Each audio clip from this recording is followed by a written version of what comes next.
Hello YouTube, this is Thomas Judge, back once again, and I just watched the 15th movie in the Marvel Cinematic Universe. I have just finished watching Doctor Strange.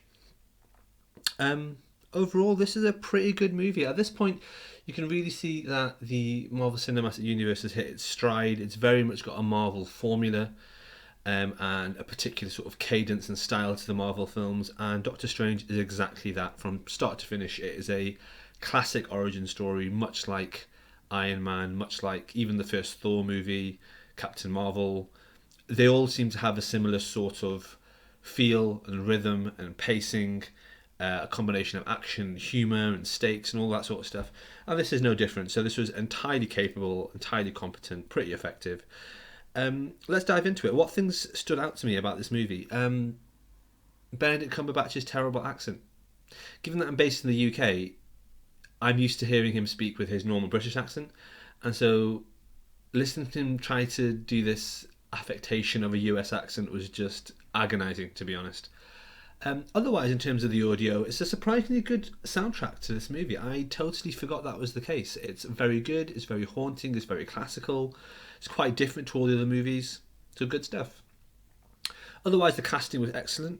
Rachel McAdams is, as always, a highlight in any movie that she's in, so she was really well put together, and her character was excellent in this. Tilda Swinton, as always, phenomenal, absolutely phenomenal, and an amazing choice for casting here, to really kind of update the Ancient One character into a 21st century sort of way, and that was brilliant.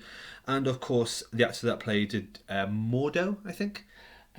Yeah, again, he's brilliant. I've seen him before in movies like Serenity and 2012. Of course, 2012 was a terrible movie, but nonetheless, great actor, great acting, great performance. So overall, the cast fantastic.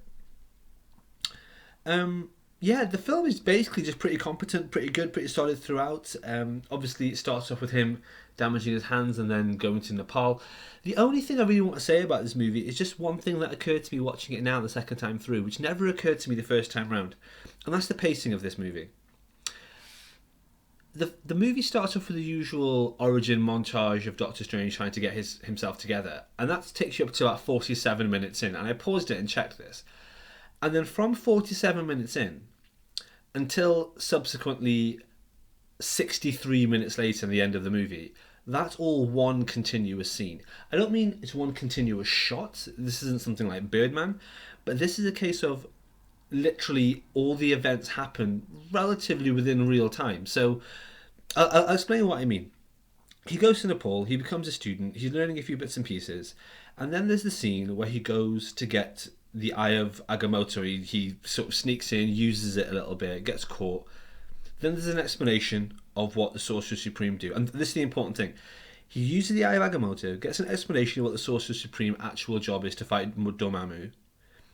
Then the London Sanctum gets attacked. He gets knocked into the New York Sanctum. He has a battle in which he kills someone. And then he talks to the bad guy, played by Mads Mikkelsen, I think. And he has a conversation with him, which then leads to him getting attacked again. He gets stabbed. He goes to hospital. He has a battle in the hospital in front of Rachel McAdams on the astral plane. That then segues smoothly into the second battle of New York, which is very much like Inception. And that's the one where the Ancient One is there fighting as well. She gets badly injured. She goes to hospital and dies. Straight from that hospital, he then walks through the portal and goes straight to Hong Kong. And then in Hong Kong, he has the final battle with Dormammu, where he uses an Infinity Stone to destroy a galaxy-spanning multiversal threat.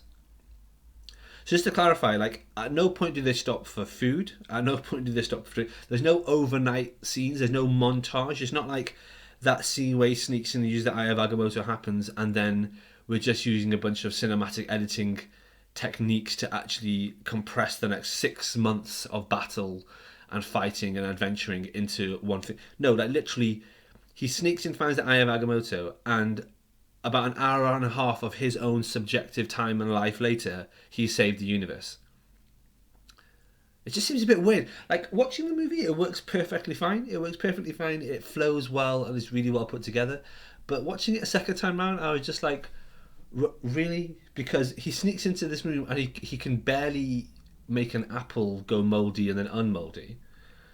And then about 63 minutes later, he's able to freeze the entire universe and trap Dormammu in a time loop.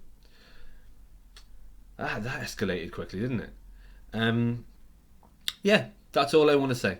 That's all I want to say. Good movie. Really well put together. Good cast. Good acting. Great introduction of Doctor Strange into the MCU. Never been much of a Doctor Strange fan, so I like the way that they depicted these kind of like crazy magic powers and portals and bits and pieces and things like that.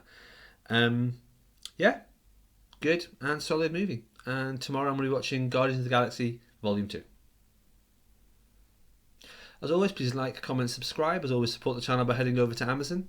And you can always pick up my free episodic novel, which is in prose as opposed to a comic. And that's called No Gods or Kings. Be really interested to have you checked out.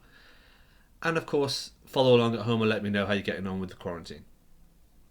Until next time, guys, stay classy.